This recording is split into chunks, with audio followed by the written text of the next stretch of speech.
अद्भुत कवि है। बहुत बार आपने प्रशस्ति स्टूडियो के मंच पर सुना है। जोरदार तालियां बजाकर सबरस मुर्सानी को आमंत्रित करिए, लाफ्टर शो के बहुत नामी गिरामी कवि।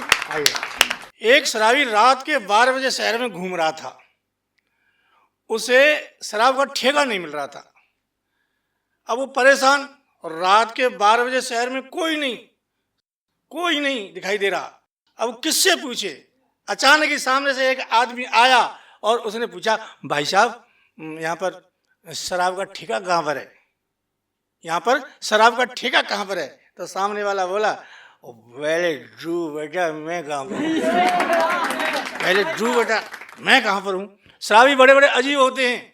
एक शराबी अपने दोस्त के साथ शराब पी के आता था और घर में आकर के वो पत्नी से लड़ाई झगड़ा करता था, पीटता था, मारता था पत्नी को। पत्नी इतनी परेशान, जब पत्नी ने मोहल्ले वाली औरतों से कहा कि मेरा पति शराब पी के आता है और मुझे पीटता है और मेरी रक्षा करो, सारे मोहल्ले वाली औरतें बोली, ठीक है हम तेरे घर में शाम को आएंगे और जब तेरा पति आए शराब पी के और तू दरवाज़ा खोलना और उसमें 5-7 मार देना, फिर हम देख लेंगे। अब महिलाएं घर में आकर के इकट्ठी हो गई और वो रात को 9 बजे करीब उसके दोस्त के संग आया।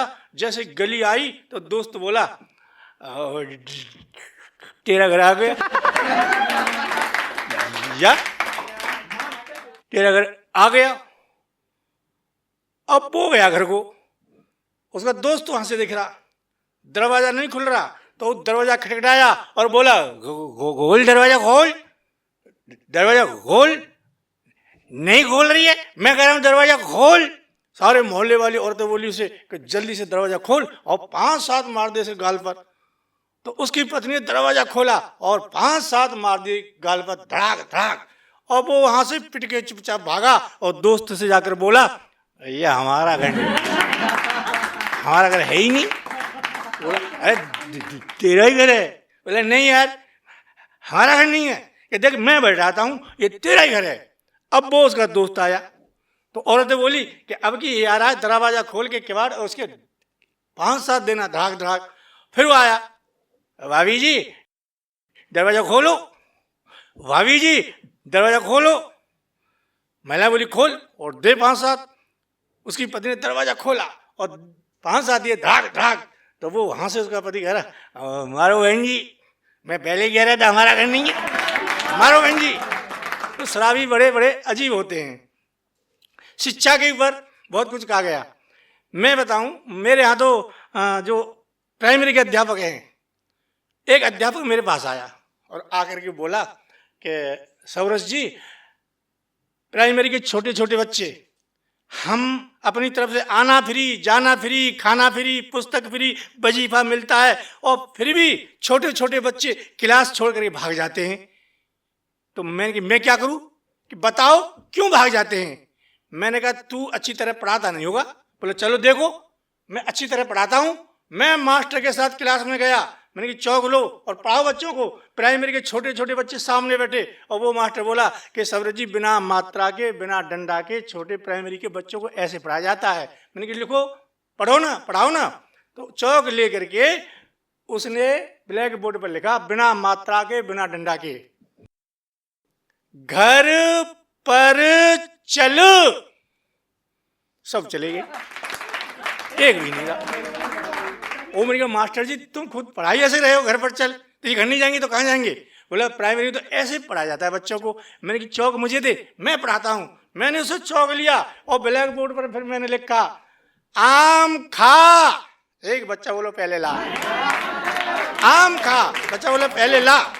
और आज मैं इतना बड़ा हो गया, मैं सारी रात कवि सम्मेलन में जगता हूँ। शाम को, रात को, सुबह जब घर आता हूँ प्रोग्राम करके तो रात को देर तक सोता हूँ। तो मेरी पत्नी मुझे ऐसे जगाती है जैसे प्राइमरी का मास्टर बिना डंडा के, बिना मात्रा के बच्चों को पढ़ाता है। जैसे मैं देर तक सोऊंगा तो पत्नी जगाएगी। सब रस उठो, सब रस उठो, अब मत सो, नल पर चल, भर कर जल, बर्तन धो, अब मत सो, बर्तन धो, अब मत सो। तो खैर मेरी ये मैं ही परेशान नहीं हूँ, पतियों के सबके घर की अलग अलग कहानी है। एक दिन मेरी पत्नी मुझसे बोली, तुम फालतू बातें करते हो, ओ मनोज जी कितनी अच्छी गजल लिखते हैं, कितने अच्छे गीत लिखते हैं, और तुम फालतू बातें करते हो। तो मैंने कहा ठीक है, मैं आज एक गीत लिख के दिखाता हूँ। बोली लिखो। मैंने एक गीत लिखा। 2 घंटे बाद मैं बोला, मैंने कहा सुन, मैंने एक गीत लिखा है, धुन सुनाऊं? बोली सुनाओ। मैं पत्नी के सामने बैठा और मैंने गीत की जैसे धुन सुनाई तो पत्नी बोली, यहाँ मत रहो, यहाँ मत रहो, हमें तुम्हारा रहना अच्छा नहीं लग रहा। नहीं ठीक है, कोई बात नहीं है, मैं आगे सीख लूंगा कहीं। मैं मनोज जी के गांव आया, मनोज जी वहाँ बैठे थे। बोले कैसे आए सबरस जी? मैंने कहा मनोज जी हमारी पत्नी गीत की धुन नहीं सीखने दे रही है, हम तुम्हारे यहाँ गीत की धुन सीखेंगे। बोले भाई गांव है, चौपाल है, और वहाँ पर सीख लो आराम से। मैंने की चौपाल पर बैठ करके मैंने जैसे ही गीत किया शुरू, सामने वाले पड़ोसी की भैंस शुरू। अब मैं चुप, भैंस बिल्कुल चुप। मैं दोबारा शुरू, भैंस फिर से शुरू। ऐसे ही मुझ में और भैंस में आधा घंटा तक आदान प्रदान होता रहा। मैं चुप, भैंस चुप, मैं शुरू, भैंस शुरू। मुझे गुस्सा आया, मैं भैंस वाले के पास धाया। मैंने कहा भाई साहब तुम्हारी भैंस भी क्या चीज है, हम शुरू तुम्हारी भैंस शुरू, हम चुप तुम्हारी भैंस चुप, आखिर बात क्या है? तो भैंस वाला बोला, भाई साहब ये जो भैंस है ना तुम्हें अपना बच्चा समझ, तुम्हें अपना बच्चा समझ रही है। और मैंने कहा ओए ये मुझे अपना बच्चा नहीं समझ रही। तो बोले क्या समझ रही है? मैंने कहा तेरी भैंस संगीतकार है, ये संगीत दे रही है मेरे साथ। बोला कैसे? मैंने कहा विश्वास न हो तो मैं संगीत दिलवाऊं तेरी भैंस से। बोला दिलवाओ। तो मैंने भैंस के सामने एक गीत गाया, हैरी जहां की प्रीत सदा मैं गीतों वहां के गाता हूँ, भारत का रहने वाला हूँ, भारत की बात सुनाता हूँ। भैंस बोली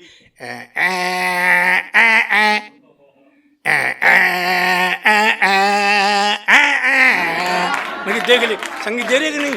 ओ भैंस का बच्चा मेरी तरफ देख रहा। मैंने कहा वो जे भी संगीत देगा। बोला अच्छा हाँ। बोले दिलवाओ संगीत। मैंने भैंस के बच्चे की तरफ मुंह करके एक गीत गाया, ये देश है वीर जवानों का, अलबेलों का, मस्तानों का, इस देश का यारो क्या कहना, इस देश का यारो क्या कहना। वो भैंस का बच्चा बोला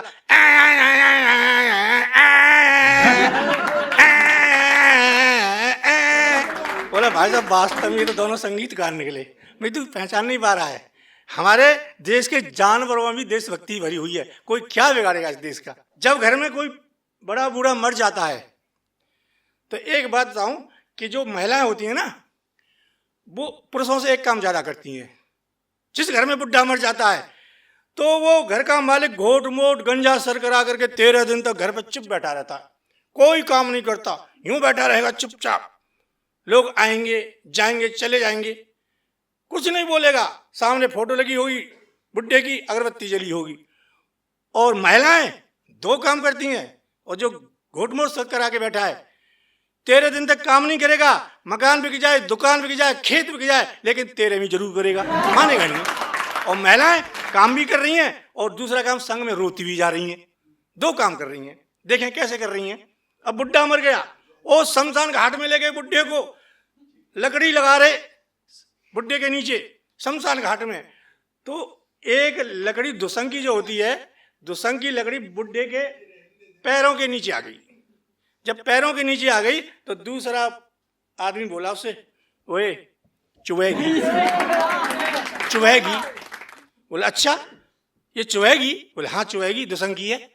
तब वो पीछे आया सर के, एक गुम्बद लगाया लकड़ी का, जब उसमें गुम्बद निकला हुआ तो वो आदमी फिर बोला ओए लगेगो, लगेगो। बोले अच्छा लगेगो हाँ। तो तू सो इसमें, तू सोएगो इसमें, आजा तू सो जा। अब जब लाश को जलाते हैं बाद में, अंत में उसके वो खोपड़ी उसमें घी डालते हैं। तो उसने घी डाला तो वो कह रहा ओए थोड़ा और डाल दे इसमें घी। उसने थोड़ा और डाला कि भाई थोड़ा और डाल, उसने और डाला, बोला थोड़ा और डाल, बोला वही गाजर का हलवा बनवाएगा। अब बुढ़ा मर गया। तो देखें महिलाएं रो भी रही हैं, घर का काम भी कर रही हैं, कैसे कर रही हैं। और अरे रे बाबा मर गया रे, मर गया रे बाबा, ओ बाबा तिजोरी की चाबी को कहाँ धर गया रे? बता जा, तिजोरी की चाबी कहाँ है? ओ बाबा, तिजोरी में तो सोने चांदी के गहने भर रहे रे। जल्दी बता जा, नन दिल चोटनी आए सवरे गहने चुरा के ले जावेगी रे। जल्दी बता जा। ओ बाबा, मर गया। तभी दूसरी एक महिला आई, अरे बाबा मर गो रे, मोकू संग नहीं ले गए हो, मोकू संग ले जा दो तो तेरा का है जा तो। दूसरी महिला आई, विरोध होती, हाय बाबा मोकू संग नहीं ले गए हो। तीसरी औरत आई, अरे बाबा मैं संग ले जाता तो कहा जाता, गए अकेले गए हो, जो भी अब मोकू संग ले जाता तो का हो जाता, मेरे संग ले जाता का हो जाता। वो घोट मोड़ सर करा के बैठा था, उसने आंखें खोली और बोला, कैसे संग ले जाते हो री, वो कोई मेटा डोर करके तोड़ ही ले गो। तो ऐसे ही गए हो। दूसरी चिल्लाई, अरे बहना इटावा वारे मनोज फूफा आगे चाय बना लो री। तो रो भी रही है, काम भी कर रही है, चाय बना लो री। दूसरी बोली, बहना कैसे बनाऊं चाय, चीनी ना है री। अरे चीनी रामपुल की दुकान से उधार ले आ। रामपुल ना देखो, बहुत बदतमीज है, उधार ना देखो। अरे बहना, ओ बहना लखनऊ आ रे मामा को फोन करता है, टोकरा मर गो रे। बहना मोबाइल नंबर ना है, कहाँ दे करूँ फोन, रुपया पे ले ले, जा पे नंबर है जी दे देखो। हाँ भाभी ले, पर ध्यान रखियो रो में गया तो जीरो लगा लियो बात पहले। Thank you.